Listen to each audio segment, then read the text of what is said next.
So I get in my car today, and I press the brakes. Them bitches go all the way down to the floor. Pop the hood, and the fucking brake line is leaking. Brake line. So I gotta cut the tips off and flare it to put the old fittings on to this new brake line. Got one side on already. That's flush.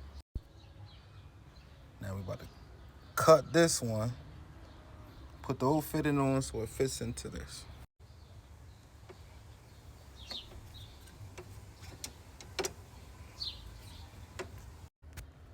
Handy dandy flaring tool.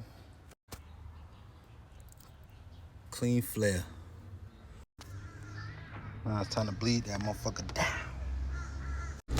Flare both sides, brakes nice and